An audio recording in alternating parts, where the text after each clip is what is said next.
जैसे जैसे लोकसभा चुनाव की तारीख नजदीक आती जा रही है, वैसे वैसे ही राजनीतिक दलों में चुनावी गतिविधियां भी तेज होती हुई नजर आ रही हैं। इसी के तहत आज मैनपुरी में सपा सांसद डिंपल यादव के प्रचार प्रचारक के रूप में पूर्व सांसद धर्मेंद्र यादव मैनपुरी पहुंचे थे, जहां उन्होंने जिला कार्यालय पर प्रेस कॉन्फ्रेंस की। प्रेस वार्ता के दौरान उन्होंने सपा की गढ़ कही जाने वाली मैनपुरी लोकसभा सीट को पारिवारिक सीट बताया। उन्होंने कहा कि मैनपुरी के लोग समाजवादी पार्टी को बखूबी जानते हैं। धर्मेंद्र यादव ने कहा कि लोकसभा चुनाव में सपा बम्पर वोटों से जीत हासिल करेगी। इस दौरान उन्होंने बीजेपी पर निशाना साधते हुए कहा कि दिल्ली के मुख्यमंत्री केजरीवाल पर कार्रवाई की जा रही है। ईडी ने उन्हें जेल भेजने का काम भी किया है, जबकि दिल्ली की जनता जानती है कि कौन सी पार्टी सही है और कौन सी गलत। राजनीति में कभी ऐसा नहीं हुआ कि कोई मुख्यमंत्री जेल गया हो। ये लोकतंत्र के लिए खतरे की घंटी साबित हो रहा है। उन्होंने प्रधानमंत्री नरेंद्र मोदी पर भी निशाना साधा। इस दौरान उन्होंने और क्या कुछ कहा, आइए हम आपको इस खबर के जरिए सुनवाते हैं। उतरेंगे लोकसभा के चुनाव में। राष्ट्रीय अध्यक्ष जी के नेतृत्व में ही संविधान बचेगा और उसको मैं और आपको सिंप्लीफाई करके समझाता हूँ। दिल्ली में बिना उत्तर प्रदेश के सरकार किसी की नहीं बन सकती। अभी मोदी जी की भी सरकार है या इससे पहले भी सरकार थी, दोनों चुनाव में उत्तर प्रदेश के लोगों ने उनको एक बड़ा समर्थन दिया, जिसकी वजह से दिल्ली में सरकार बनी है और उत्तर प्रदेश के लोग ही रोकेंगे। और उत्तर प्रदेश में अगर कोई व्यक्ति, कोई चेहरा, कोई लीडर है जो मोदी जी के रथ को रोकेगा, तो उस व्यक्ति का नाम है आदरणीय अखिलेश यादव जी। उसके लिए उनको लोकसभा जाना होगा। लोकसभा में स्वाभाविक है, लोकसभा तो उनके लिए बहुत छोटी बात है।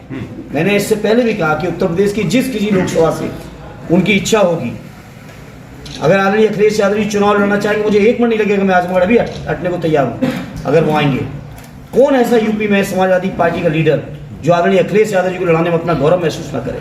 कौन सा ऐसा क्षेत्र है उत्तर प्रदेश का जिस क्षेत्र के लोग ये ना चाहते हों कि आदरणीय अखिलेश यादव जी उनके क्षेत्र से आगे चुनाव लड़े? मैं प्रदेश की जनता जानना भी चाहती है कि अखिलेश यादव लड़ेंगे, क्योंकि चुनाव इसका फैसला मैंने आपको जवाब दिया, आपने सुना नहीं।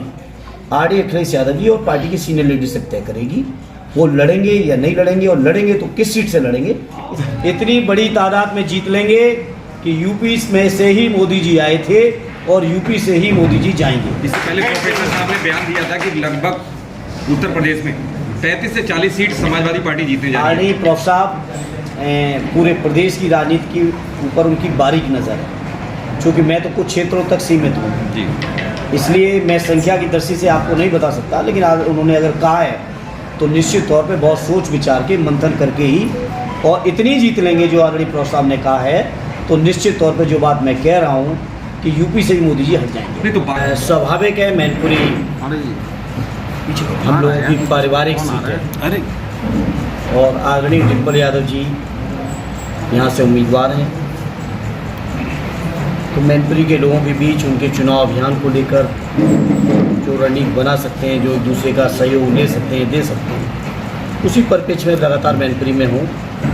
और जब कभी मुझे आजमगढ़ से इधर आने का मौका मिलेगा, लगातार ये अभियान चलता रहेगा।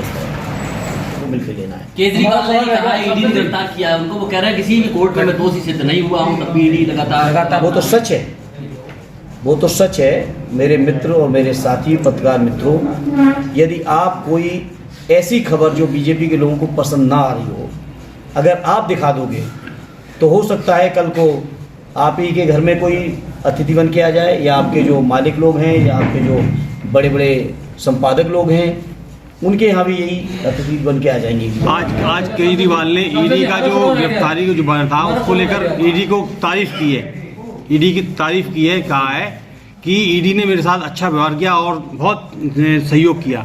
देखिए, हो सकता है व्यवहार अच्छा किया हो, लेकिन उनके साथ जो घटनाक्रम हो रहा है, चाहे वो केजरीवाल जी के साथ हो रहा हो, चाहे वो हेमंत सोरेन साहब के साथ हो रहा हो, चाहे वो लगातार लालू जी के परिवार के साथ हो रहा है, या और तमाम विपक्षी नेताओं के परिवारों में जो हो रहा है, वो निश्चित तौर पे लोकतंत्र के लिए बहुत खतरे की घंटी है और लोकतंत्र का गला घोंटने का पूरा बीजेपी के लोगों का षड्यंत्र है।